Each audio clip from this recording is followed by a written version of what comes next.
Livro do Jogador, Parte 1, Criando Personagens.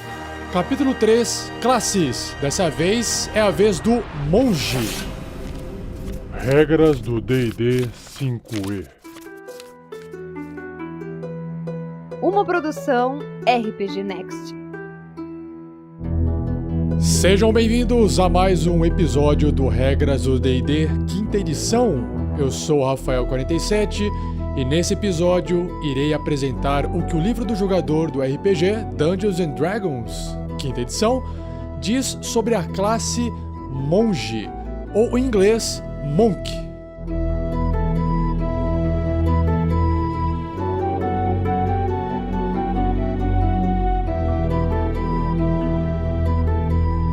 Seja você também um guerreiro ou uma guerreira do bem. Para saber mais, conheça nossas metas e recompensas na campanha do Padrim em www.padrim.com.br/rpgnext.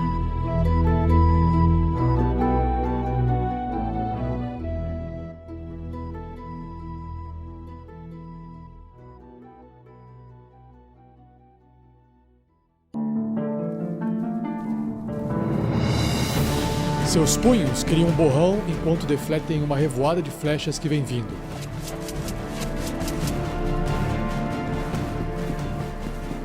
Uma meio-elfa corre sobre uma barricada e se arremessa nas maciças fileiras de hobgoblins do outro lado. Ela gira entre eles, distribuindo seus golpes e enviando-os para o chão, até que, finalmente, apenas ela está de pé.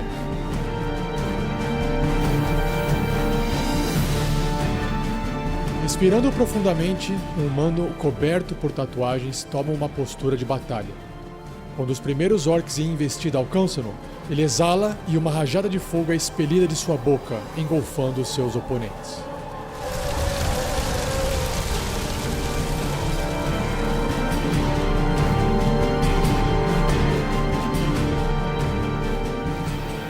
Movendo-se com o silêncio da noite, uma halfling com vestes negras pisa em uma sombra embaixo de um arco e emerge de outra mancha sombria numa sacada a poucos passos de distância.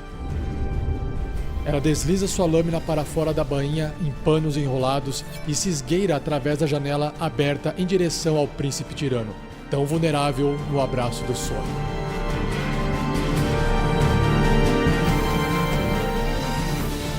Qualquer que sejam suas disciplinas, os monges partilham de sua habilidade de aproveitar magicamente da energia que flui em seus corpos. Se canalizada como uma exibição impressionante de maestria do combate, ou como um foco mais sutil de habilidade defensiva e velocidade, essa energia infunde tudo o que um monge faz.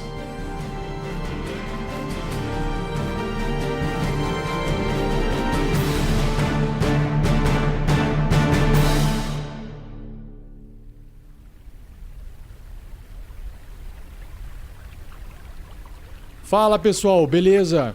Vamos então dar continuidade na leitura do livro do jogador quinta edição, do D&D quinta edição, e na página 76 do livro do jogador nós temos o início da descrição da classe Monge ou Monk. E na página 76, acompanhado do texto, nós temos uma bela ilustração do que parece ser uma humana. Essa humana de cabelos negros que estão, assim, parece que flutuando por causa da energia mística em torno dela, está numa pose de concentração com as suas duas mãos e braços esticados para frente e das palmas da mão sai um brilho de uma energia. Ela veste uma roupa simples, lembrando um pouco um roupão amarelado com faixas azuis e ao fundo existe a ilustração do que parece ser uma espécie de monastério com uma arquitetura oriental, no meio de algumas montanhas. E para me acompanhar nesse episódio de hoje, eu convido aqui a monge, ou monja, eu não sei como é que fala. Ângela, se aproxime, por favor, como é que vai? Olá, Rafael. Tudo bem? Estou bem. Obrigado pelo convite. Espero poder contribuir com esse episódio maravilhoso que é o Regras do D&D 5e para os seus ouvintes. Obrigado, Ângela. Vamos lá. Fala um pouquinho pra gente o que exatamente representa essa energia, o que significa essa... De onde vem essa habilidade defensiva, velocidade, o que tem a ver com essa magia que gira em torno de um monge? Monges fazem estudos cuidadosos da energia mágica que a maioria das tradições monásticas chamam de Ki. Essa energia é um elemento da mágica que inunda o multiverso, especificamente os elementos que fluem através dos corpos vivos. Os monges, Rafael, atrelam esse poder dentro de si mesmos para criar efeitos mágicos e exceder a capacidade física de seus corpos.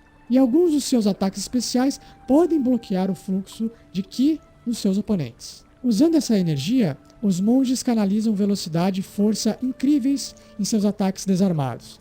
À medida que eles ganham experiência, seu treinamento marcial e sua maestria do Ki lhe conferem mais poder sobre seus corpos e sobre os corpos de seus adversários. Ah, que legal!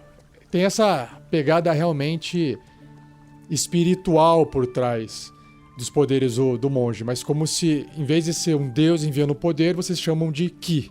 Isso mesmo. E Ângela, como é que então acontece esse treinamento do monge? Como é que ele consegue, ascender e atingir esse poder? Bom, pequenos mosteiros murados se espalham pelas paisagens nos mundos do Dungeons & Dragons. Minúsculos refúgios do fluxo da vida comum, onde o tempo parece parar. Os monges que vivem ali buscam pelo autoaperfeiçoamento através da contemplação e treino rigoroso. Muitos entram no monastério quando crianças, enviados para viver lá quando seus pais morrem, quando não se pode encontrar comida para mantê-los ou em troca de alguma gentileza realizada pelos monges e suas famílias. Alguns monges vivem totalmente à parte da população ao seu redor, isolados de qualquer coisa que possa impedir o seu progresso espiritual. Outros fazem um juramento de isolação, surgindo apenas para servir como espiões ou até assassinos ao comando de seus líderes, infelizmente. Pode ser também um nobre patrono ou outro poder mortal ou divino. Interessante. A maioria dos monges não se afasta de sua vizinhança, fazendo visitas frequentes às cidades ou vilas vizinhas e trocando seus serviços por comida e outros bens. Levam uma vida simples. Como versáteis guerreiros, os monges muitas vezes acabam por proteger seus vizinhos de monstros e tiranos. Faz sentido. Legal. Para um monge se tornar um aventureiro significa abandonar um estilo de vida estruturado e comunal para se tornar um viajante. E essa transição pode ser dura e os monges não a tomam de forma agradável. Aqueles que abandonam seus mosteiros levam seus trabalhos a sério, conduzindo suas aventuras como testes pessoais e seu crescimento físico e espiritual. E como uma regra, Rafael, os monges pouco se importam com riqueza material e são guiados por um desejo de cumprir uma missão maior, um propósito, ao invés de meramente matar monstros e saquear seus tesouros. Pô, que legal. Por isso que eu gosto do monge. Ele tem um propósito maior do que simplesmente bater, matar ou pilhar as coisas por aí. Legal, Ângela. E eu vou explicar agora pro pessoal como é que se cria um monge, mas eu acho que seria interessante você também dar algumas dicas de quais questionamentos os jogadores podem fazer para si mesmos para que eles possam preencher um passado do seu personagem para justificar por que aquele personagem se tornou um monge. Você pode ajudar a gente com esse processo? É claro, Rafael. Eu acho que, à medida que qualquer jogador for criar o personagem dele, o monge, ele pode pensar um pouco sobre as conexões que ele vai ter com o monastério onde esse monge aprendeu suas perícias e passou os seus anos de formação e treinamento. Por exemplo, seu personagem era um órfão ou uma criança deixada na entrada do monastério. Por acaso, os pais prometeram ele para o monastério como forma de gratidão por serviços prestados pelos monges? Por acaso esse personagem ingressou nessa vida reclusa para se esconder de um crime que cometeu? Ou ele escolheu essa vida monástica por vontade própria? Eu acho que é importante ele considerar o porquê também dele partir. O líder do monastério escolheu ele para uma missão particularmente importante, além do mosteiro? Ou talvez ele tenha sido expulso por violar alguma das regras da comunidade? Será que ele ficou devastado ao partir ou ficou feliz ao sair desse mosteiro? Havia algo que ele esperava concluir fora do monastério? Ou será que ele estava ansioso para voltar para sua casa? Por fim, como resultado da vida estruturada de uma comunidade monástica e a disciplina necessária para dominar o Ki, os monges quase sempre têm um alinhamento leal. Então, se esse jogador pretende construir um monge, quase sempre esse monge vai ter um comportamento, um alinhamento, uma tendência leal, ou seja, ele tende a seguir regras, ok? Perfeito, Ângela, que legal. Interessante, são bons questionamentos para ajudar os nossos ouvintes a criar um monge interessante. Lembrando que, como em todo RPG, você pode quebrar regras e fazer coisas completamente diferentes, ok?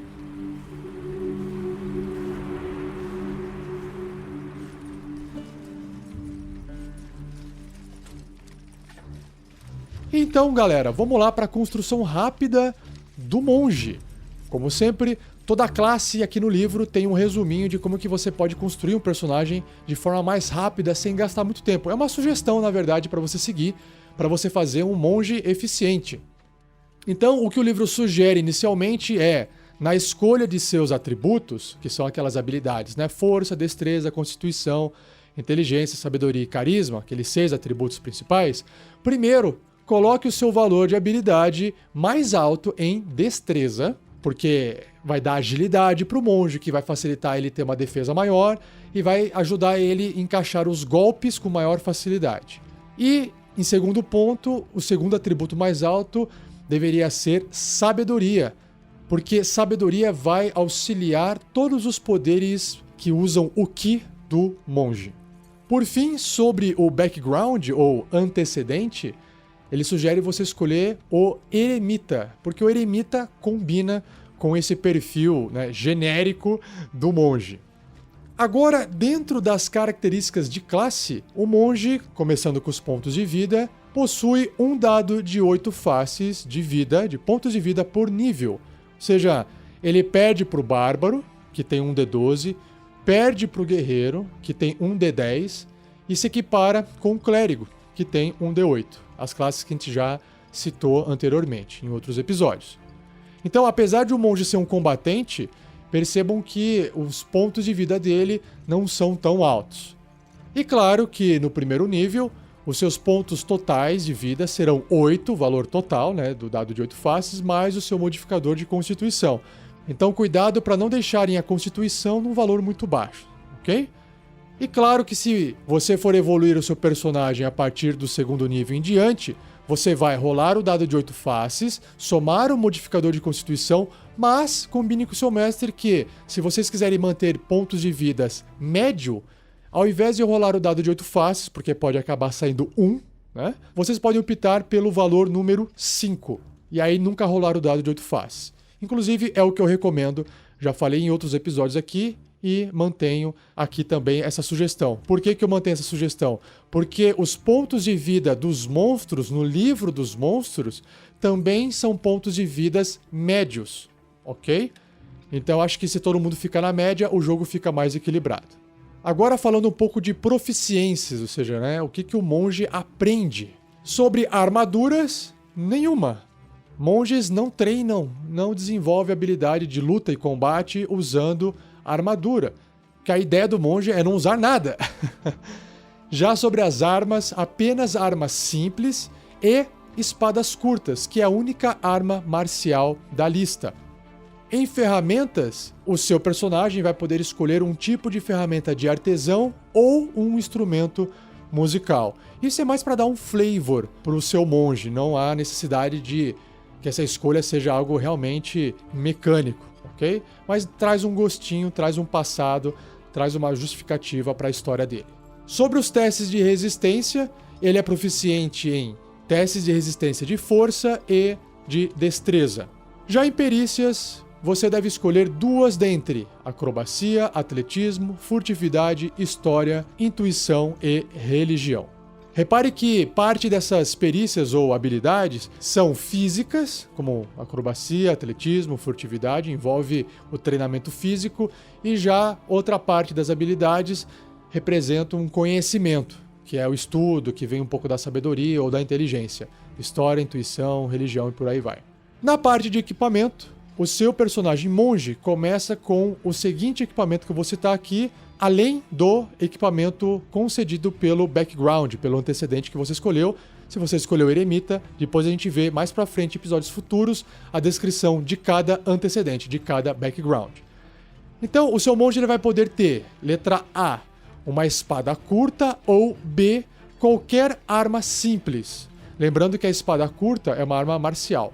Sobre o pacote, o kit, aquela mochilinha com vários utensílios dentro, A, um pacote de explorador, ou B, um pacote de aventureiro. E por fim, todos os monges aqui nessa construção rápida vão ter 10 dardos, que podem ser arremessados para ataque à distância. Bom, continuando, quando você construiu então o seu monge, ele começa a receber as habilidades de primeiro nível, assim como todo personagem, toda classe, certo?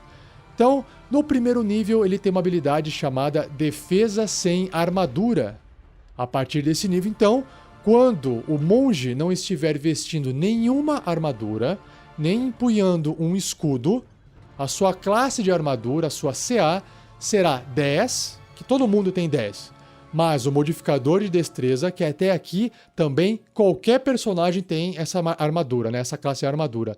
Só que ainda tem um modificador de sabedoria. Por isso que é extremamente importante a sabedoria do monge não ser baixa. Então, por exemplo, se você tá lá, por exemplo, de roupão, de roupa, camiseta, né, não está vestindo armadura, não precisa estar pelado, né, está vestindo uma roupa que não é considerado uma armadura pela lista de equipamentos. E você tem uma sabedoria de 14, por exemplo, que te dá um bônus de mais 2, o seu monge, se tiver uma destreza de 14 também e tiver um bônus de mais 2, a defesa dele vai ser 10 mais 2 mais 2, resultando numa defesa de 14. Essa defesa 14, geralmente, é muito parecida com defesas de personagens que estão vestindo, geralmente, uma roupa de couro, por exemplo, ok? Então, claro, não se compara com um guerreiro que está vestindo escudo e vestindo armadura pesada. Então, tome cuidado, né, com a destreza e com a sabedoria do seu personagem, porque quanto maior esses valores forem, maior vai ser a defesa sem armadura do seu monge. Ainda no primeiro nível, vamos falar das suas artes marciais. Ou seja, o monge ele começa a praticar artes marciais e isso vai conceder a ele maestria em estilos de combate que utilizam golpes desarmados e também algumas armas de monge, que são, por exemplo, espadas curtas e quaisquer armas simples corpo a corpo que não tenham a propriedade duas mãos ou a propriedade pesada. Então, por exemplo, uma marreta que usa duas mãos não entra, não conta. Uma lança de duas mãos não conta também. No caso, a marreta poderia ser pesada também, né? E o monge ganha os benefícios dessas artes marciais enquanto estiver desarmado ou empunhando uma arma de monge e não estiver vestindo nenhuma armadura ou empunhando um escudo. Ou seja, não que ele não possa colocar uma armadura, não que ele não possa também usar um escudo, né? Só que se você fez de repente lá um anão monge e o anão tem proficiência em armadura, você pode usar armadura e obter o bônus de defesa da armadura. No entanto, você não consegue usar as habilidades marciais da classe monge. Então vamos lá, quais são essas habilidades? O monge, olha só que legal, ele pode usar a destreza ao invés da força para jogadas de ataque e dano com seus golpes desarmados e de suas armas de monge. Um exemplo aqui, qualquer pessoa que queira dar um soco em alguém, que não seja monge, vai usar a força. Então, se a força dessa pessoa é muito fraca, a chance de acertar é menor e o dano causado também vai ser menor. No caso do monge, ele pode trocar a força pela destreza, que provavelmente a destreza dele pode, não necessariamente vai ser, mas né, pode ser maior do que a força.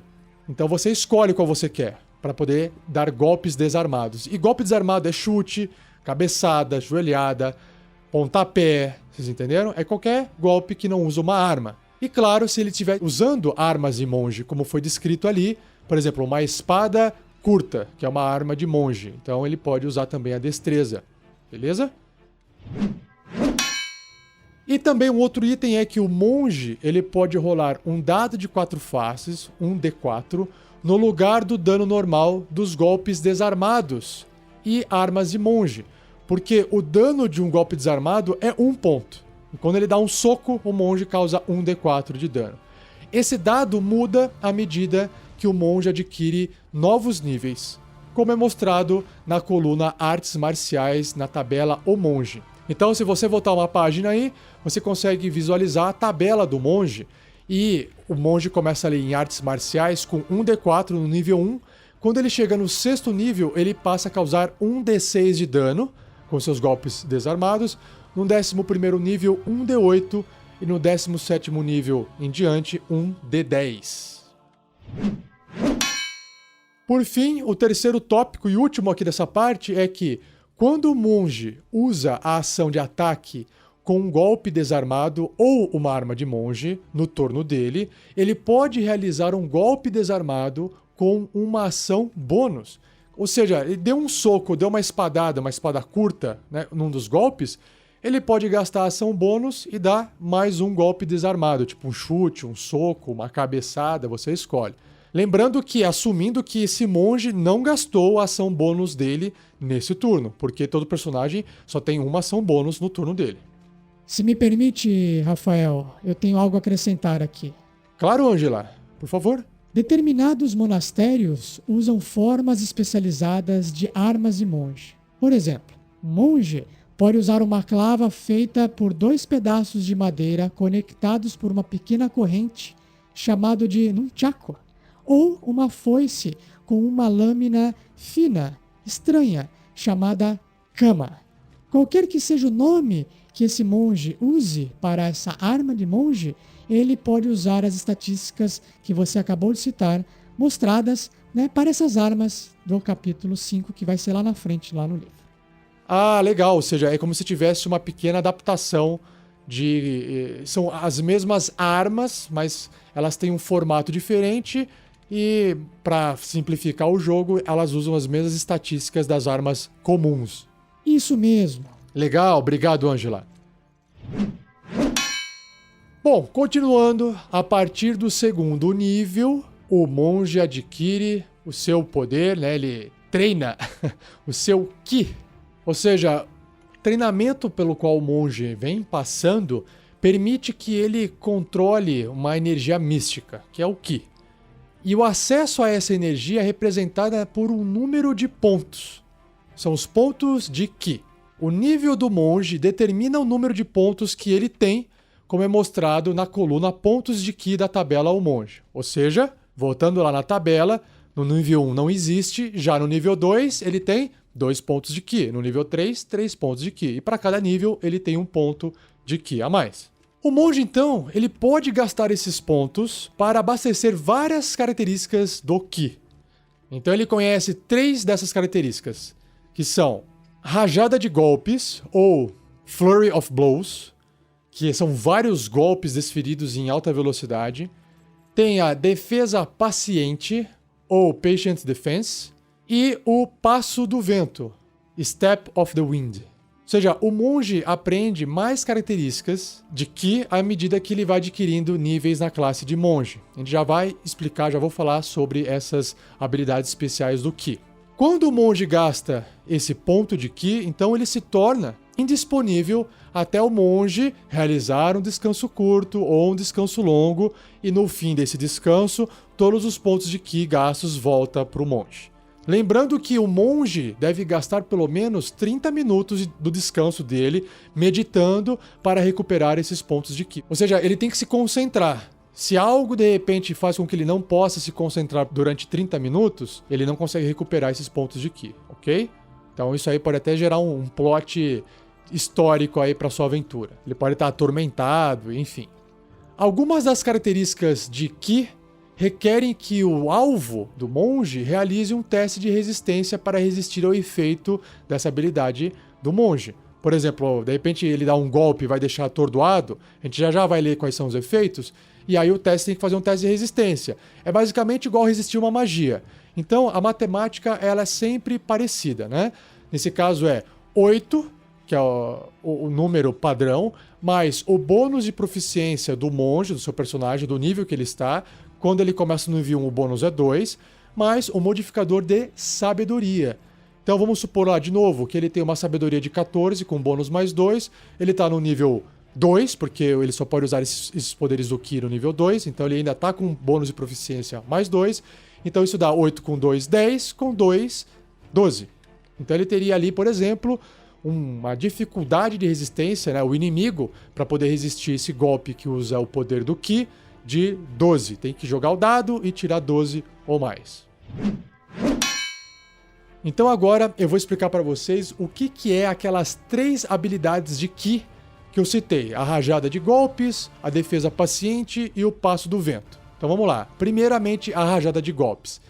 Imediatamente, após o monge realizar a ação de ataque no turno dele, ele pode gastar 1 ponto do seu Ki para realizar 2 golpes desarmados com uma ação bônus. Olha só que legal. Então, basicamente, o seu monge pode dar até 3 golpes no turno dele.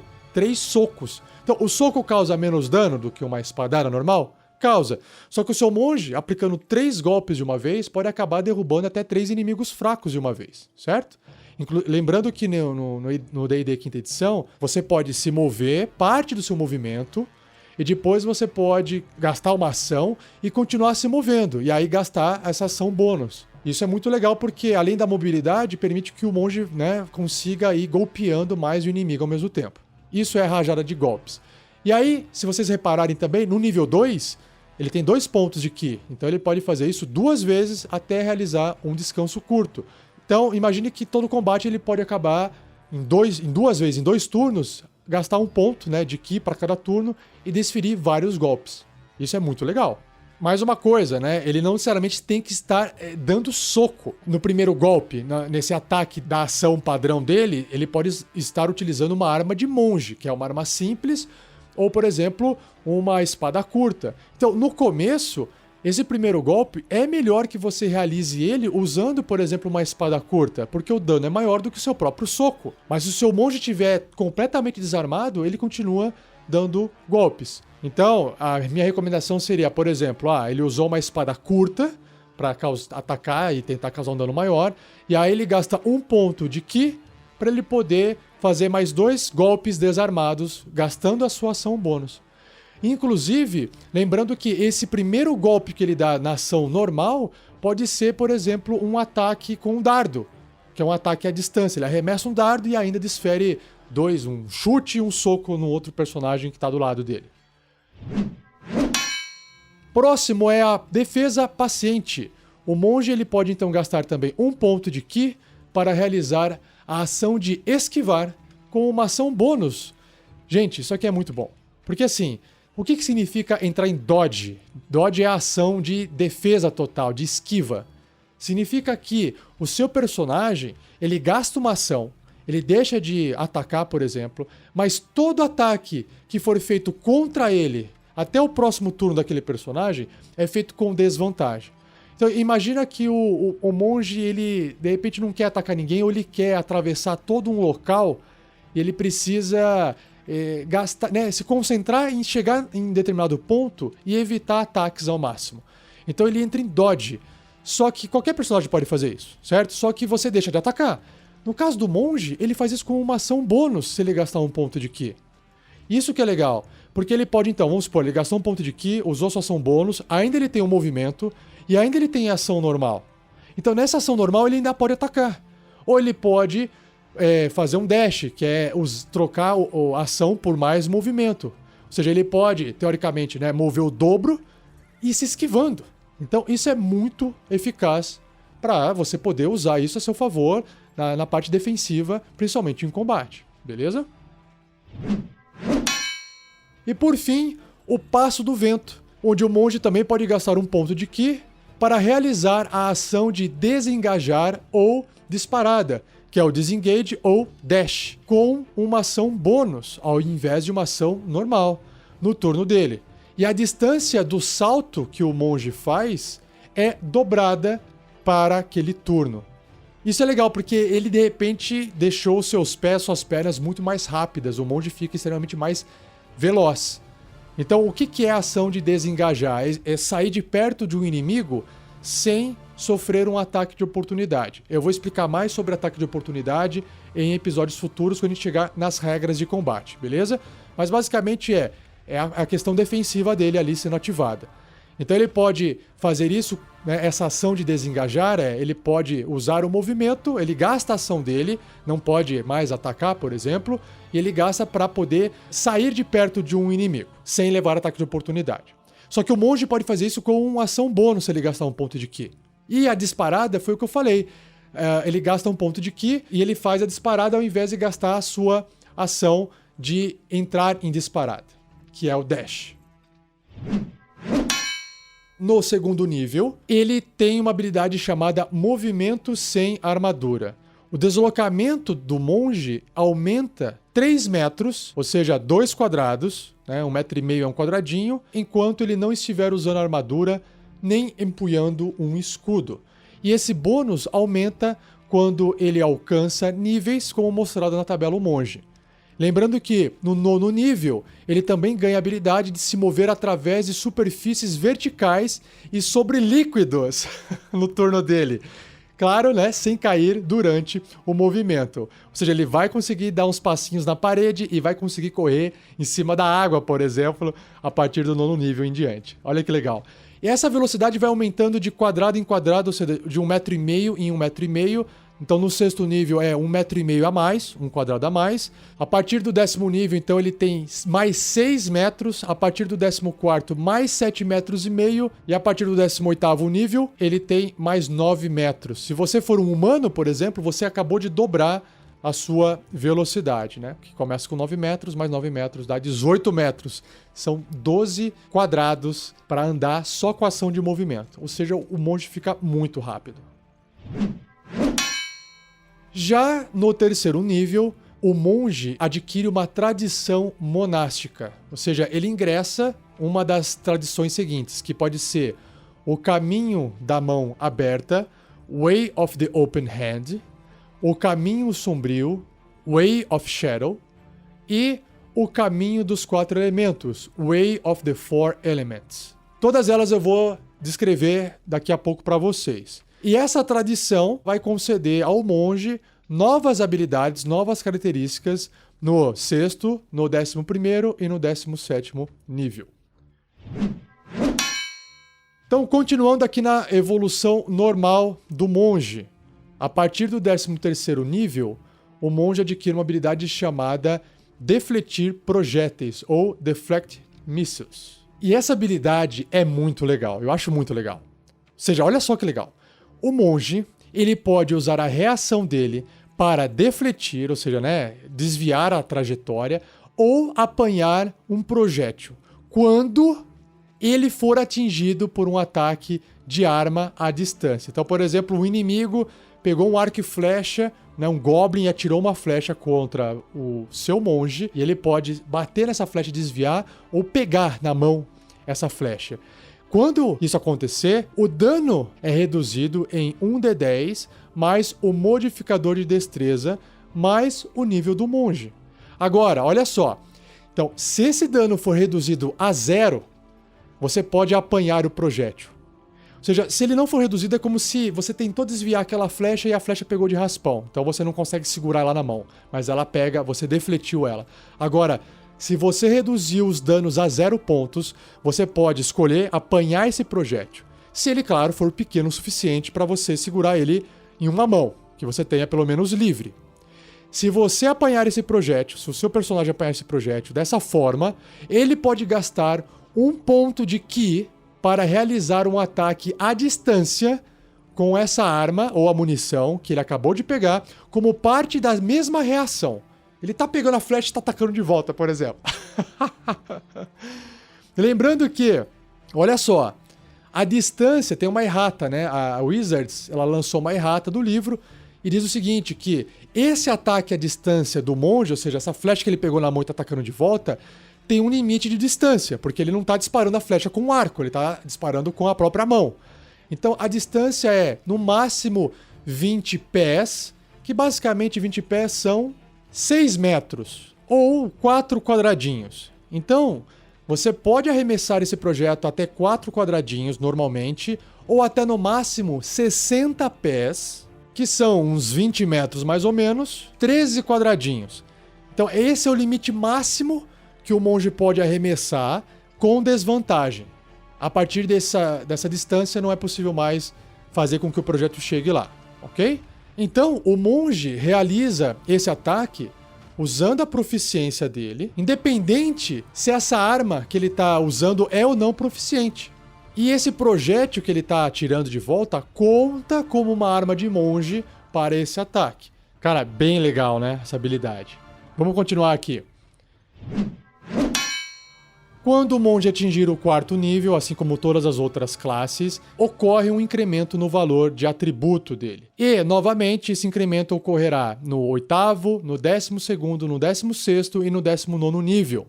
Ou seja, o seu personagem pode ter um aumento de habilidade ou atributo em 2 pontos. Você escolhe qualquer uma daquelas 6 habilidades, 6 atributos. Força, destreza, constituição, inteligência, sabedoria ou carisma. Você escolhe um deles e aumenta em 2 pontos. Ou você escolhe 2 valores, 2 atributos para aumentar apenas 1 ponto. Lembrando que, como padrão, você não pode elevar o valor de habilidade do seu personagem acima de 20 pontos com essa característica. Beleza? A partir do 4º nível, o monge adquire a habilidade de queda lenta. Ou seja, ele poderá usar a reação dele, quando ele cair, para reduzir o dano de queda sofrido por um valor igual a 5 vezes o nível de monge. Então, olha só, no 4º nível, vezes 5 dá 20. Então ele consegue reduzir em até 20 pontos de dano uma queda. Só para vocês terem uma noção, a média do dano da queda é um dado de 10 faces a cada 10 pés de queda. 10 pés são uns 3 metros. Então seu monge aqui, se cair a uma altura de mais ou menos uns 6 metros, é tipo gato. Ele cai em pé ali no chão, agachadinho, sem sofrer dano nenhum. Muito bom, não é? A partir do 5º nível, ele também tem um ataque extra. Olha que massa, tipo guerreiro. Ou seja, o monge poderá atacar 2 vezes ao invés de uma, sempre que ele usar a ação dele para realizar um ataque no turno dele. Lembrando uma coisinha, quando se gasta uma ação para realizar um ataque, você também ganha uma ação bônus. Então imagine que ele poderia gastar mais um ponto de ki para realizar a rajada de golpes. Já imaginou quantos golpes ele daria num turno só? Até 6! Ainda também, a partir do 5º nível, um ataque atordoante. Um Stunning Strike. De stun, né, de deixar atordoado. Esse é muito clássico, esse ataque do monge. Ou seja, o monge pode interferir no fluxo de ki do corpo de um oponente. É como se todas as criaturas tivessem essa energia, só que elas não sabem manipular. E o monge aprende a manipular no corpo dele e no corpo dos seus inimigos. E quando ele atingir outra criatura com ataque corpo a corpo, com arma, ou seja, não pode ser um soco, tem que ser com arma, o monge pode gastar 1 ponto de ki para tentar realizar um ataque atordoante. Então o alvo deve ser bem sucedido naquele teste de resistência lá que eu comentei anteriormente, de constituição, ou vai ficar atordoado até o final do seu próximo turno. Imagina, você, além de causar dano, você gasta aquele ponto de ki, e se o alvo não passar no teste de constituição, de resistência de constituição lá, vamos por 12, que foi o cálculo que a gente fez antes, ele fica atordoado. Basicamente significa que a hora que chegar a vez daquele personagem, daquele inimigo, ele perdeu a vez dele. Isso é muito bom. Já a partir do 6º nível, os golpes de ki do monge ficam empoderados, ficam mais fortes. Ou seja, todo golpe desarmado conta como arma mágica com o propósito de ultrapassar a resistência ou imunidade a ataques e danos não mágicos. Conforme os personagens vão evoluindo, eles vão encontrando monstros que são mais difíceis de serem combatidos, né?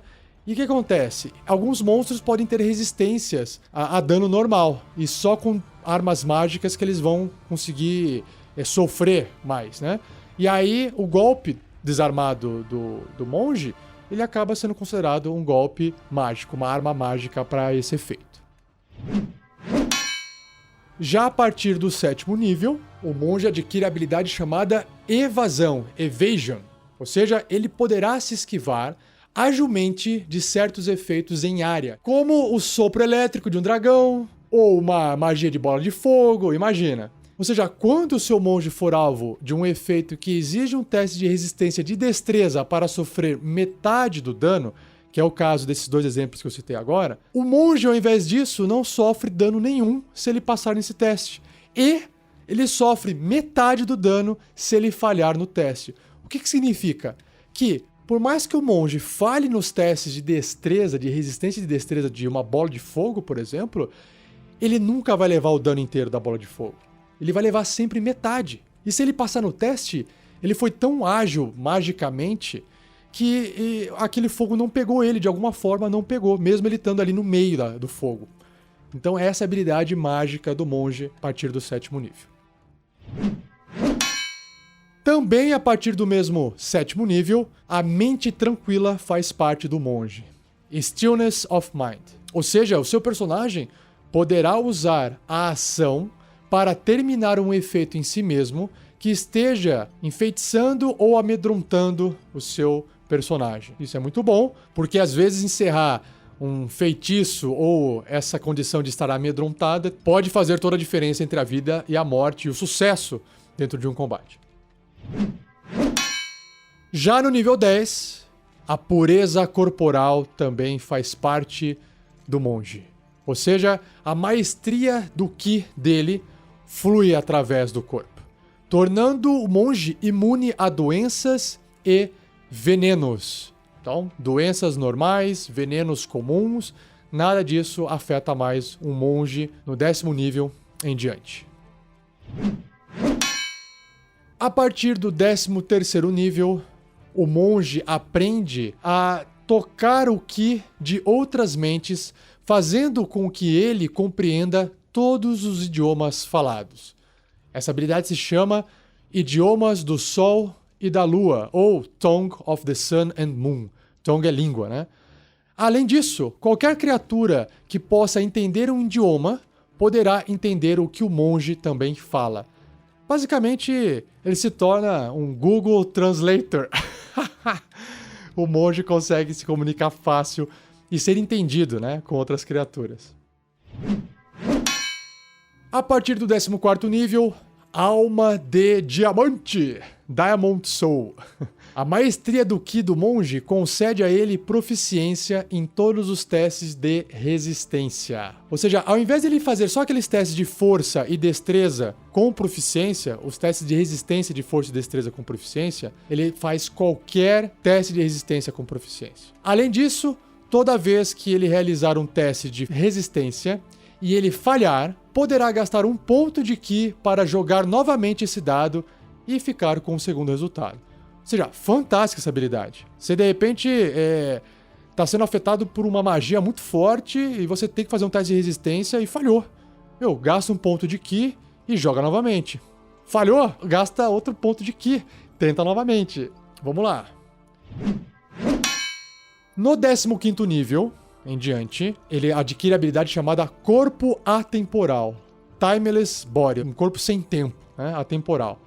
Ou seja, o Ki do monge sustenta ele de uma forma que ele não sofre mais os efeitos da velhice e não pode mais envelhecer magicamente.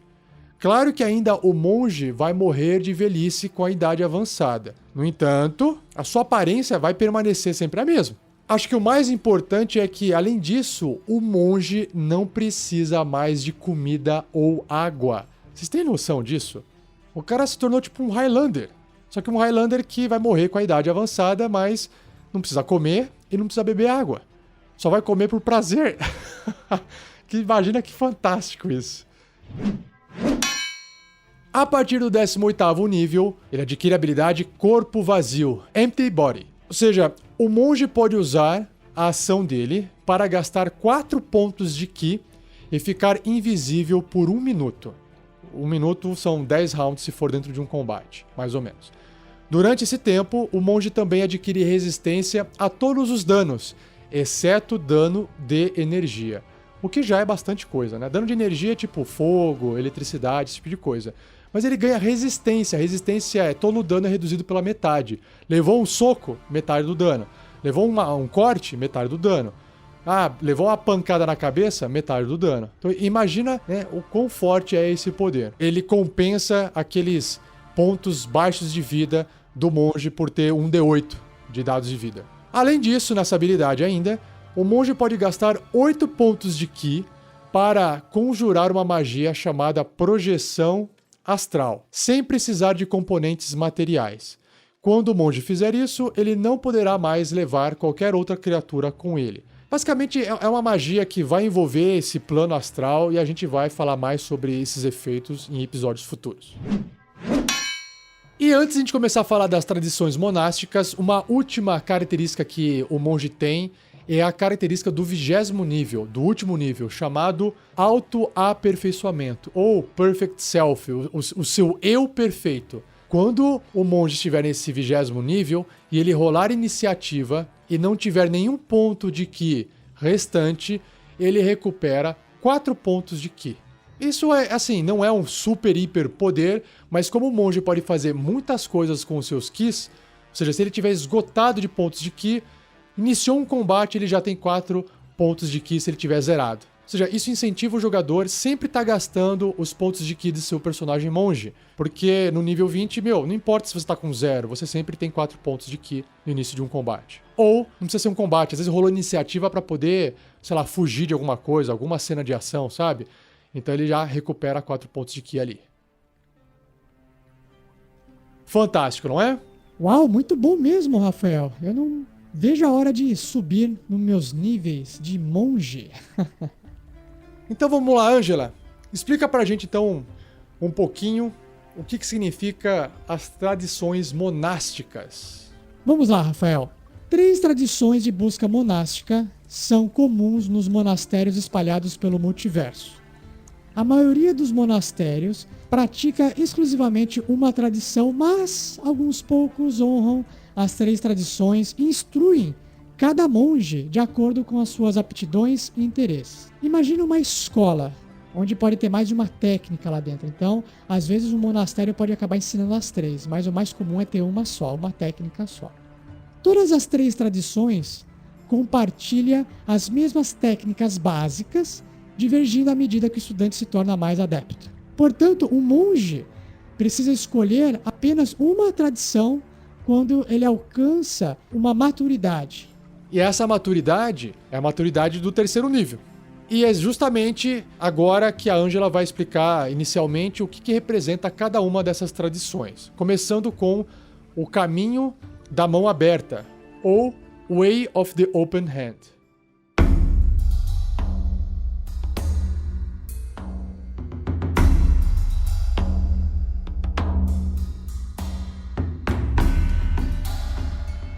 Os monges do Caminho da Mão Aberta são os mestres supremos das artes de combate marcial, tanto armado quanto desarmado.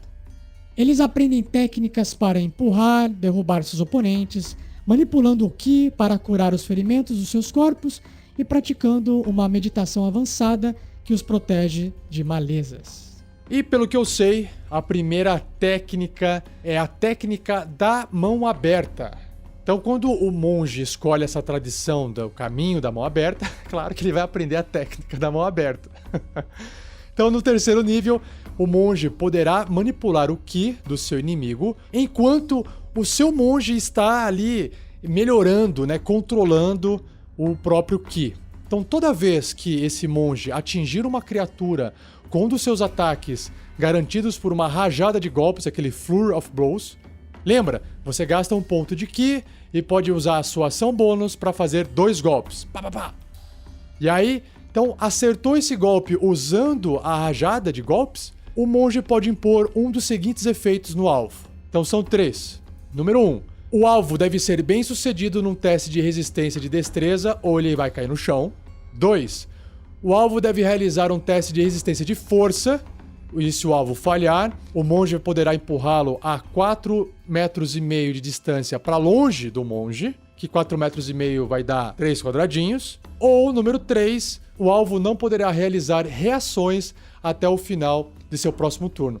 Lembrando que um ataque de oportunidade é uma reação, ele é feito em uma reação. Ou seja, nesse caso, seria útil para que aquele personagem não realizasse ataques de oportunidade, por exemplo. Então, sabe aquele soco com a mão aberta? Que bate assim e aplica tipo um efeito no alvo? É mais ou menos essa a ideia dessa técnica da mão aberta. E o legal é que naquele Flurry of Blows, nessa rajada de golpes, você pode fazer 2 ataques. Então você pode acabar atingindo 2 alvos. E 2 alvos podem cair no chão, 2 alvos podem ser empurrados para trás. Você escolhe para cada alvo que for acertado por esse golpe, você pode aplicar esse efeito. É muito bom. Já no 6º nível, a habilidade que ele adquire dentro dessa tradição é a integridade corporal, Holiness of Body. Ou seja, o monge ele ganhará a habilidade de se curar. Com uma ação, o monge recupera uma quantidade de pontos de vida igual a 3 vezes o nível dele. No caso aqui, 3 vezes 6 vai dar 18. E o monge deve terminar um descanso longo antes de usar novamente essa característica. Ou seja, é como se ele tivesse acordado e tivesse ali um baldinho de pontos de vida de 18 pontos de vida no nível 6. E claro que esse valor vai aumentando conforme ele vai subindo de nível. Então é legal que ele pode simplesmente, gasta uma ação e se cura. Alguns pontos, né? Talvez não seja muito isso, mas, é o suficiente para ele poder continuar seguindo adiante, né? A partir do 11º nível, dentro dessa tradição da mão aberta, ele adquire a habilidade chamada Tranquilidade. Repare que essa tradição tem muito mais a ver realmente com o monge, né? Um monge, assim, real, um monge que é mais focado nessas tradições que a gente vê no dia a dia da nossa vida real. Então, o monge ele poderá entrar num estado especial de meditação que rodeia ele com uma aura pacífica. No final de um descanso longo, ele ganha o efeito da magia Santuário, que dura até o começo do próximo descanso longo. E essa magia ela pode terminar prematuramente como normal. Porque assim, a magia Santuário, eu não quero entrar em detalhes aqui, mas basicamente a magia Santuário ajuda a evitar que criaturas escolham o monge como alvo para um ataque. E elas acabam escolhendo um outro alvo no lugar dele. Então essa é a ideia do Santuário, é conceder uma certa proteção. A CD, a classe de dificuldade do teste de resistência para essa magia do monge, esse efeito Santuário, é 8 mais o modificador de sabedoria mais o bônus de proficiência do monge. Você nem precisaria repetir essa informação porque essa classe de dificuldade é a mesma da resistência do uso do Ki. Então, continuando para a gente poder falar da última habilidade dessa tradição monástica, o Caminho da Mão Aberta, nós temos então a Palma Vibrante, Quivering Palm, que no 17º nível o monge ganha essa habilidade e vai deixar ele capaz de criar vibrações letais no corpo de alguém. Então, quando o monge atingir uma criatura com um golpe desarmado, ele poderá gastar 3 pontos de Ki para iniciar essas vibrações imperceptíveis, que duram por um número igual de dias, igual ao nível do monge. Então, nesse caso, né, no 17º nível, são 17 dias. Então, essas vibrações vão durar 17 dias no corpo da criatura. E a criatura não vai nem perceber. Essas vibrações, elas são inofensivas, a não ser que o monge use uma ação para terminá-las. Ou seja, tipo, encerrou, vou parar esse efeito. Só que para isso, o monge e o alvo devem estar no mesmo plano de existência, porque às vezes o monge está lá no plano astral, por exemplo, foi dar uma voltinha. Ou o inimigo, né? Saiu desse plano e foi para outro plano. Quando o monge usar essa ação, a criatura deve realizar um teste de resistência de constituição. Se ela falhar, ela será reduzida a 0 pontos de vida. Se ela passar, ela vai sofrer 10 dados de 10 faces de dano necrótico. Ou seja, o monge, ele basicamente está controlando a vida daquela criatura, né, literalmente ali na palma da mão. Só que a distância. Deu para entender? Magicamente a distância. Agora, o monge só pode ter uma criatura sob esse efeito por vez. e ele pode escolher terminar as vibrações de forma inofensiva sem usar uma ação. O que eu acho legal dessa habilidade é que ela pode funcionar muito mais do que causar dano a uma criatura. Puxa vida, imagina você chegar para um NPC ali, um personagem importante, você aplica um golpe rapidinho, não precisa nem causar dano, basta você acertar o golpe. Pum, aplica um golpe ali com as pontinhas do dedo, tipo o Kill Bill, sabe, no filme. E aí você pode falar, olha, você agora tá sob um efeito da minha palma vibrante e você vai morrer quando eu quiser. Se eu falar assim, morra, você morreu. Você pode usar isso para poder persuadir alguém, para poder obter informação. Claro, se o seu monge for maligno, ele pode fazer isso com qualquer pessoa. E se o seu monge for do bem, ele pode usar isso contra criaturas malignas que estão precisando receber uma represália aí para poder fornecer as informações importantes. Pô, que bacana, né? Então a gente terminou aqui o caminho da mão aberta e agora a Ângela apresenta pra gente o que significa o outro caminho, que é o caminho da sombra. Bom, vamos lá.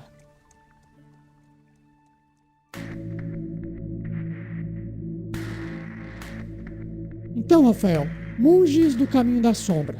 Basicamente, eles seguem uma tradição que valoriza a furtividade e subterfúgio, pelo próprio nome sombra, né? Esses monges devem ser chamados de ninjas ou dançarinos das sombras e eles servem como espiões e assassinos. Às vezes, os membros de um monastério ninja são membros da mesma família, formando um clã que jurou sigilo sobre suas artes e missões. Outros monastérios parecem mais como guildas de ladrões, oferecendo seus serviços a nobres, mercadores, ricos ou qualquer um que possa pagar suas taxas. Independente dos métodos, Rafael, os líderes desses monastérios esperam obediência inquestionável de seus estudantes. E não questionar as coisas parece ser um problema bem grande e a gente sabe no que isso dá, não é mesmo? Nem me fale, Ângela, não vamos entrar nessa discussão política, hein? Mas vamos lá para os poderes, então, dos monges do caminho da sombra. Então, a primeira habilidade que o monge da sombra que adquire é artes sombrias, Shadow Arts. Então, no terceiro nível, o monge pode usar o Ki para simular o efeito de certas magias. Então, assim, dá para perceber que esse monge é aquele monge que vai usar logo de cara mais magias. É para quem quer fazer um personagem mais focado em magia. Então, com uma ação, o monge pode gastar 2 pontos do Ki que ele tem para conjurar as magias Escuridão, Visão no Escuro, Passos Sem Pegadas ou Silêncio, sem precisar de componentes materiais. Além disso, o monge ganha um truque, que é uma magia de nível 0, chamada Ilusão Menor. Claro, se o monge ainda não conhecer essa magia. No sexto nível, ele adquire a habilidade Passo das Sombras, Shadow Step. Então ele ganha uma habilidade de entrar em uma sombra e sair em outra. No início desse podcast, tem uma descriçãozinha exatamente de um monge fazendo isso, entrando na sombra de um arco. Então essa é a habilidade que ele tem. Então o monge gasta uma ação bônus e ele pode se teletransportar até 18 metros, que são uns 12 quadradinhos, ou seja, uma distância até razoável, para um espaço desocupado que o monge possa ver que também esteja sobre penumbra ou escuridão. Então, sei lá, entrou numa sombra da árvore e saiu na sombra de uma tenda. Então, se tem 18 metros de distância e ele consegue enxergar, ele se teletransporta através das sombras. E quando o monge fizer isso, ele terá vantagem no primeiro ataque corpo a corpo que ele fizer antes do final do turno dele. Olha que fantástico. O monge usou a ação bônus, fez esse teletransporte, ele ainda pode se mover e ainda pode usar a ação para realizar um ataque. E esse ataque vai ser feito com vantagem, se for corpo a corpo. Ou seja, não precisa estar do lado, ele não precisa aparecer na sombra do lado do seu inimigo. Ele pode aparecer ainda distante, continuar se movimentando, usar a ação e realizar o ataque, e esse ataque é feito com vantagem. No 11º nível, a habilidade se chama Manto de Sombras, Cloak of Shadows. O monge, então, ele aprende a se tornar um só com as sombras. E quando ele estiver em uma área de penumbra ou escuridão, Só uma coisa aqui, né? Penumbra não é escuridão total, é como se fosse baixa luminosidade. Por exemplo, a luz de uma vela, ela ilumina, mas ela mantém o ambiente todo em penumbra, porque ela não é forte o suficiente para tirar a escuridão. Então quando o monge estiver numa área de penumbra ou escuridão, ele poderá usar a sua ação para se tornar invisível. Que legal. Ou seja, ele permanece invisível, estando na sombra ou na penumbra, até realizar um ataque, conjurar uma magia ou se ele for para uma área bem iluminada, claro. Lembrando aqui que como ele gasta a ação, ele não pode desferir um golpe imediatamente, a não ser que ele use uma ação bônus, por exemplo, para poder usar aqueles golpes, né, de flurry, de rajada. E a última habilidade do monge do Caminho da Sombra, ele adquire no 17º nível, que se chama Oportunista. Ou seja, o monge ele poderá explorar um momento de distração de uma criatura quando ela for atingida por um ataque. E toda vez que uma criatura que estiver até 1,5 metro de distância de você for atingida por um ataque, o que representa isso? Basicamente assim, imagina que tem uma criatura do seu lado, que você pode alcançar com um golpe, corpo a corpo. Se essa criatura for atacada por uma outra criatura, né, diferente de você, sei lá, um amigo seu chegou lá e atacou ela, você pode ser oportunista. Você pode usar a sua reação e já realizar um ataque corpo a corpo nessa criatura. É basicamente como se fosse um ataque de oportunidade, só que a criatura não precisou sair de perto de você. Bastou ela ser atacada por outra criatura. Maravilha! Então a gente fecha assim o monge, a tradição Caminho da Sombra. E agora a Ângela volta aqui para poder explicar pra gente, pra vocês, o que significa o Caminho dos 4 Elementos, ou Way of the Four Elements.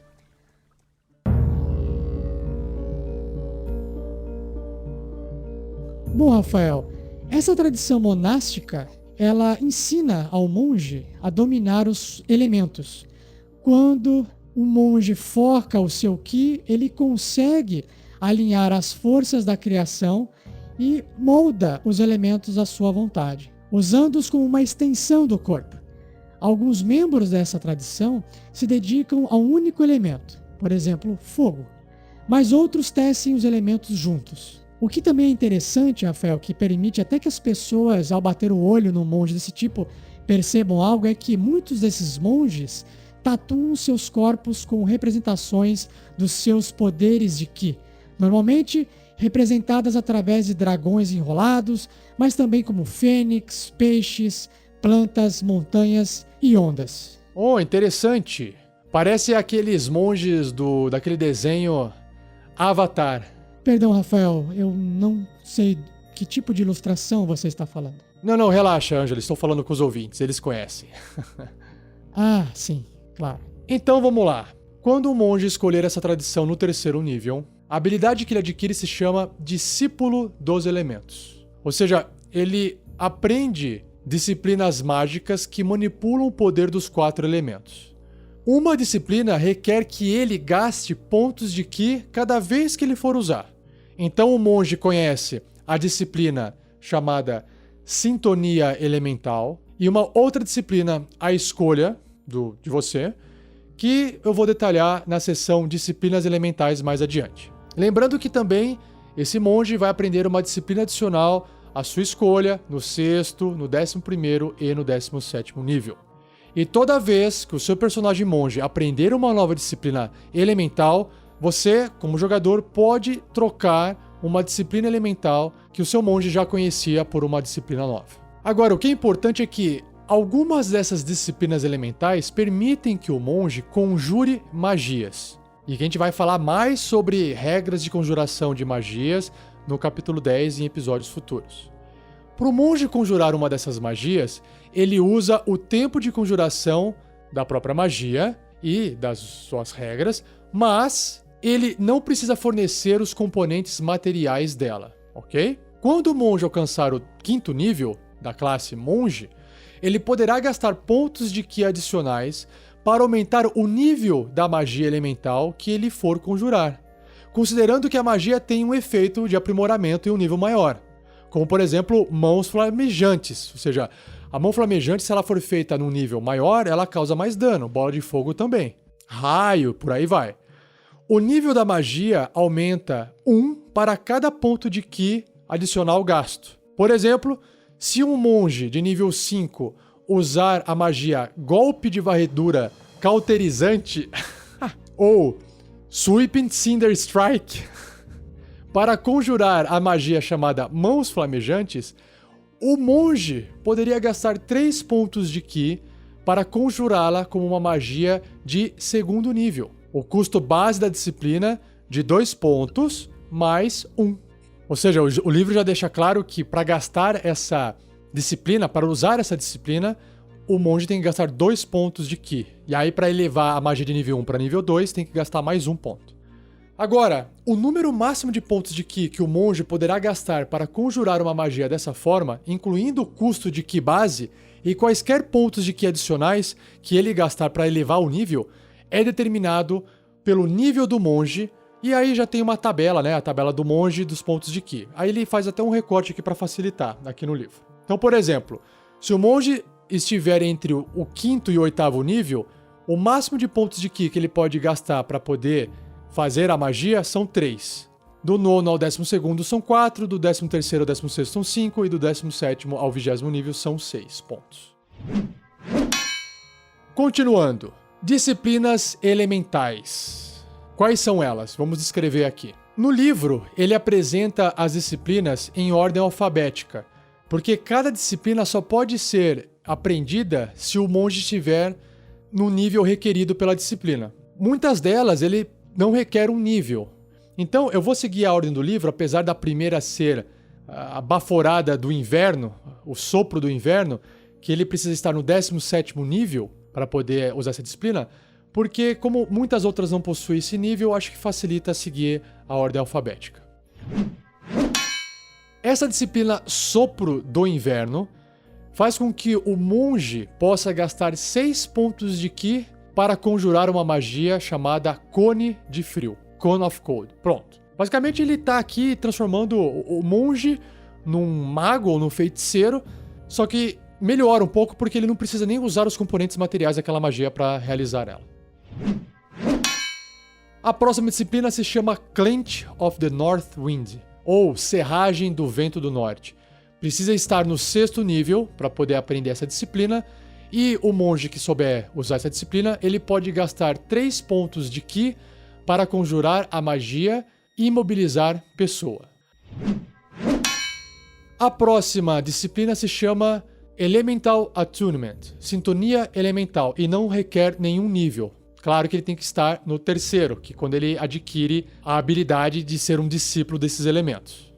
Então essa disciplina concede ao monge o poder de usar a sua ação para momentaneamente controlar as forças elementais próximas, causando um dos seguintes efeitos à escolha do monge. São 4 efeitos. Então imagina que tenha, sei lá, velas em volta, árvore pegando fogo, fogueira. Então você pode manipular os elementos em volta. Ou tem água, neve. Então, tá aqui, o primeiro ponto aqui, o primeiro efeito. Criar instantaneamente um efeito sensorial inofensivo relacionado à água, ar, fogo ou terra, como uma chuva de faísca, um sopro de vento, uma leve rajada de névoa ou um suave estrondo de pedra. Ou seja, vai se aplicar muito mais para o roleplay do que para o sistema de combate. Uma outra ideia é acender ou apagar instantaneamente uma vela, tocha ou pequena fogueira. Ó, que legal. Ele pode fazer isso para poder pegar alguém de surpresa ou para poder fazer uma surpresa romântica. Terceiro ponto. Esfriar ou esquentar meio quilo de material inorgânico por até 1 hora. Lembrando que material inorgânico é todo aquele material que não é composto por carbono, hidrocarboneto, né? Então, sei lá, metal é inorgânico. E só, é o que tem na época medieval. Já fala plástico, mas não se aplica.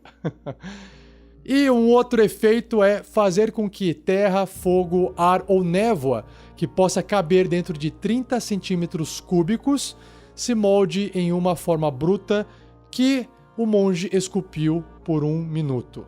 Basicamente você tem ali alguma coisa que você quer que esses elementos vão lá pra dentro e fiquem armazenados lá dentro, você entendeu? Dessa forma, 30 centímetros cúbicos é só uma referência, mais ou menos uma caixa de sapato, só pra vocês terem uma noção, beleza? E pra que serve isso? Aí vai da criatividade do jogador pra uma situação de roleplay.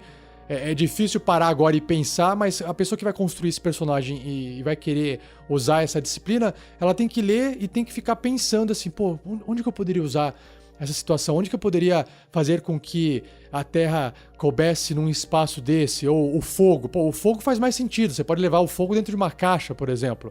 Né? A Terra qualquer pessoa pode fazer, mas às vezes você quer colocar a Terra num lugar onde não dá pra colocar, né? Não cabe, sei lá, por exemplo. Então, acho que vale a pena refletir. Acho que o fogo aqui teria uma eficácia maior, né? Ou o ar, sei lá. Aí, tá aí, ó. Tá aí uma solução para poder estocar ar, ó. Tem que ser um monge com a disciplina da sintonia elemental, ó. Fica a dica. A próxima disciplina se chama Eternal Mountain Defense. E existe uma errata que, ao invés de ser o 11º nível, o monge precisa estar no 17º nível para aprender essa disciplina, que é a defesa eterna da montanha. Então, o monge poderá gastar 5 pontos de Ki para conjurar a magia Pele de Pedra em si mesmo, que concede várias proteções para o conjurador. A próxima disciplina se chama Fangs of the Fire Snake, ou Presas da Serpente de Fogo. Quando o monge usar a ação de ataque no seu turno, ele poderá gastar 1 ponto de Ki para fazer com que gavinhas de chamas estiquem-se de seus punhos e pés. Gavinha, pra quem não sabe, é tipo um filamento curvo, assim, igual de planta, que vai crescendo meio enroladinho. Sabe quando tem um galinho de uma planta que vai crescendo e vai rolando nas coisas? É mais ou menos esse formato. Então essas gavinhas, né, saem dos seus punhos e dos seus pés. E o alcance dos ataques desarmados aumenta em 3 metros durante essa ação e também pelo resto do turno do monge. É como se ele estivesse dando soco meio que à distância, soco, pontapé à distância, porque tá saindo um foguinho das mãos e dos pés do monge. Caso o monge acerte esses golpes, ele causa dano de fogo, claro, ao invés de dano de contusão, que é o dano de esmagamento, né, por causa do soco, pontapé. E se o monge gastar 1 ponto de Ki quando atingir o ataque, ele também causará 1d10 pontos de dano de fogo adicionais, caso ele queira. Então, 1 ponto de Ki aumenta a distância desses seus golpes em 3 metros, que é longe pra caramba, são mais 3 metros, são mais 2 quadrados de distância. Então, o monge passa a atingir 3 quadrados de distância, por exemplo. E se ele gastar mais 1 ponto de Ki, ele vai causar mais 1d10 de dano de fogo. Muito legal. A próxima disciplina, ela se chama Fist of 4 Thunders, o punho dos 4 trovões. Ou seja, o monge poderá gastar 2 pontos de Ki para conjurar uma magia chamada Onda Trovejante, Thunder Wave. A próxima disciplina se chama Fist of Unbroken Air, o punho do ar inquebrável. Mas também unbroken significa inteiro, ininterrupto, o vento que não pode ser interrompido, contínuo. Ou seja, o monge poderá criar uma explosão de ar comprimido que atinge como um poderoso soco. Com uma ação, o monge pode gastar 2 pontos de Ki e escolher uma criatura que esteja até 9 metros de distância dele, ou seja, 6 quadrados. A criatura deverá realizar um teste de resistência de força e, se ela falhar, ela vai sofrer 3 dados de 10 de dano de contusão, porque é uma pancada mesmo. E mais 1d10 de dano de contusão extra para cada ponto de Ki adicional que o monge gastar, e o monge também poderá empurrar a criatura para até 6 metros longe dele e derrubá-la no chão. Caramba! Tipo, é um Hadouken de vento. Caso a criatura seja bem sucedida no teste de resistência, ela sofre metade do dano, e claro que o monge não consegue empurrar e derrubar ela. A próxima disciplina se chama Flames of the Phoenix, Chamas do Fênix, e requer que o monge esteja no 11º nível. Então, o monge aqui poderá gastar 4 pontos de Ki para fazer a magia, adivinhem? Bola de fogo! Então, para quem quer ter um monge que consiga fazer a incrível magia bola de fogo, você pode ser um monge e fazer a magia bola de fogo com essa disciplina fantástica. A próxima disciplina se chama Gong of the Summit, ou Gongo do Pico. Requer que o monge esteja no 6º nível e ele poderá gastar 3 pontos de Ki para conjurar a magia Despedaçar, ou Shatter, que inclusive o Verne Veron, nas aventuras do Tarrasque na Bota da Mina Perdida de Phandelver, utilizava. A próxima disciplina se chama Mist Stance, Estância da Névoa, ou Postura da Névoa, Postura da Neblina.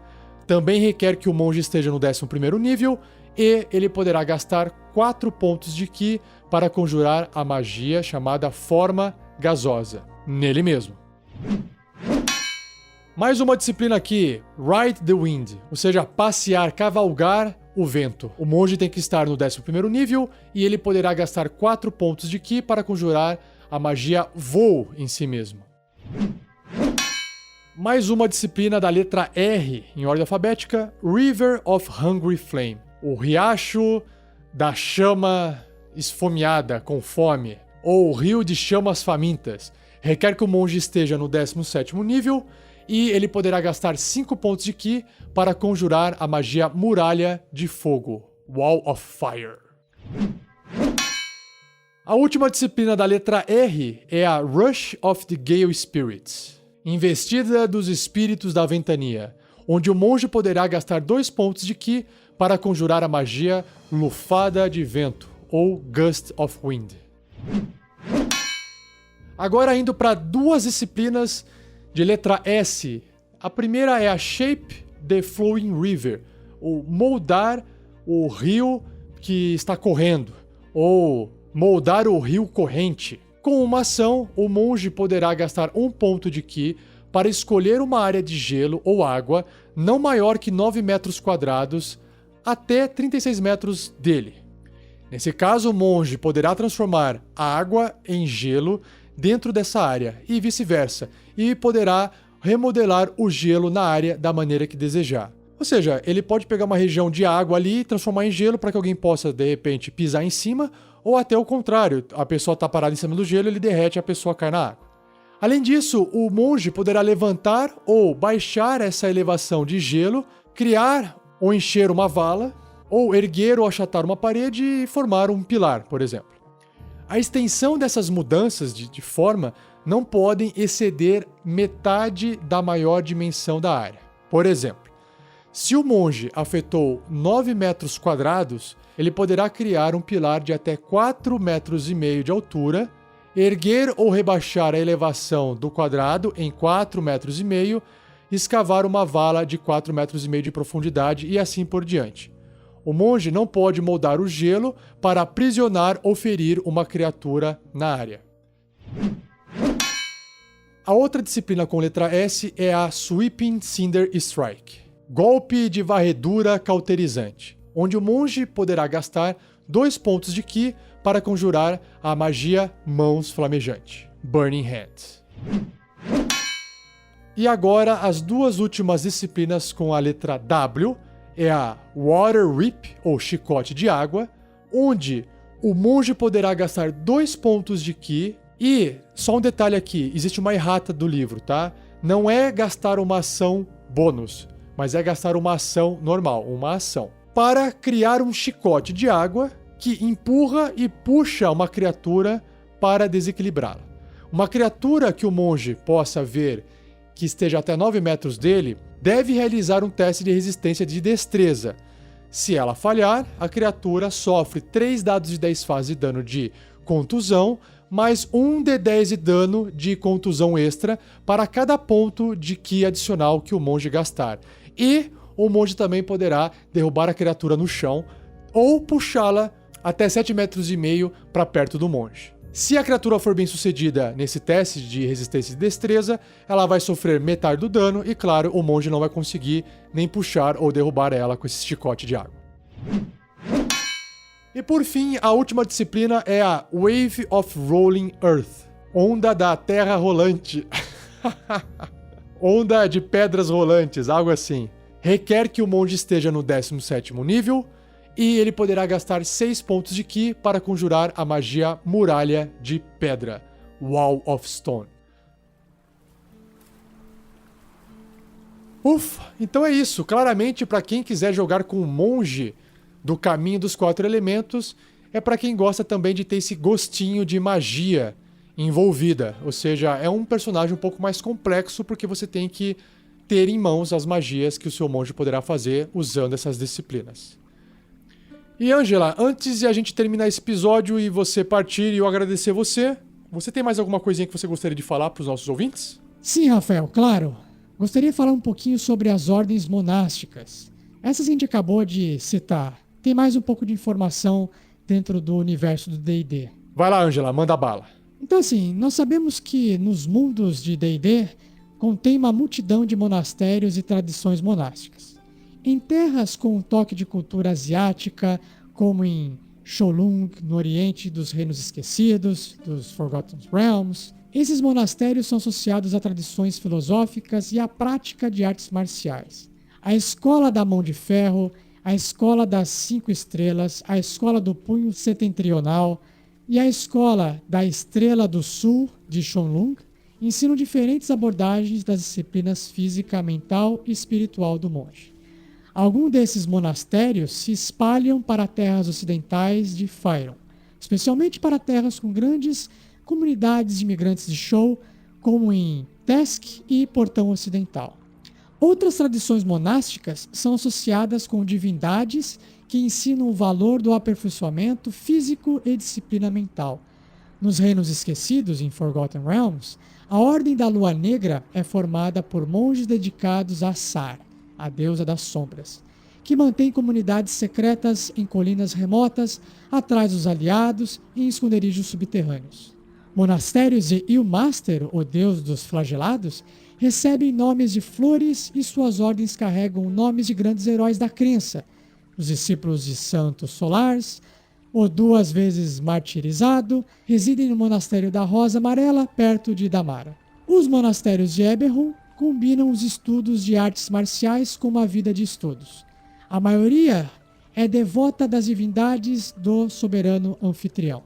No mundo de Dragonlance, a maioria dos monges são devotados a Magere, deus da meditação e pensamento. E em Greenhawk, muitos monastérios são dedicados a Shan Yai, a deusa do crepúsculo e da superioridade da mente sobre matéria, ou a Zoken, deus da maestria mental e física. Por fim, os monges malignos da Irmandade Escarlate no mundo de Greyhawk derivam seu fanatismo não de devoção a um deus, mas de dedicação a princípios de sua nação e raça. A crença de que a vertente Suel da humanidade é destinada a dominar o mundo. Oh, legal, Angela. Obrigado por trazer essa informação mais, assim, detalhada sobre o mundo, né? Os universos, Greyhawk, Eberron, Forgotten Realms. Para quem gosta de criar uma aventura e quer colocar um personagem dentro, né?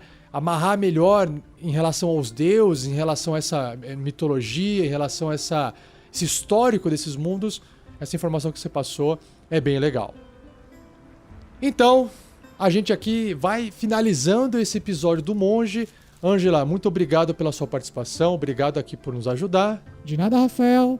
Obrigado a vocês e quando vocês puderem visitar o meu monastério, a casa de vocês, por favor, apareça por lá para que vocês possam meditar um pouco comigo e também, quem sabe, tomar um chazinho legal.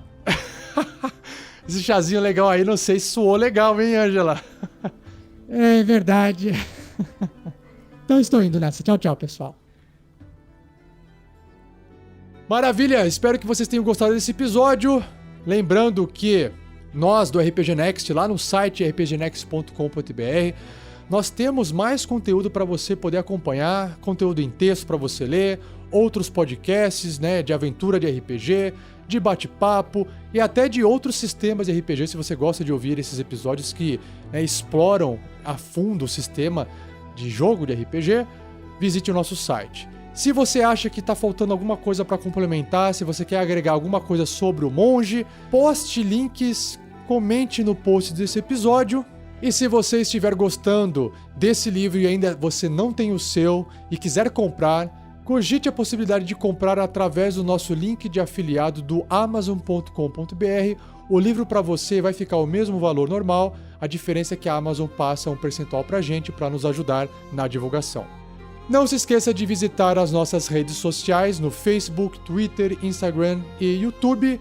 E não perca o nosso próximo episódio, onde irei abordar sobre a classe Paladina. Vamos conhecer mais sobre os Paladinos, também uma classe super famosa no mundo de D&D. Não perca o próximo episódio. Abração, pessoal. Até mais.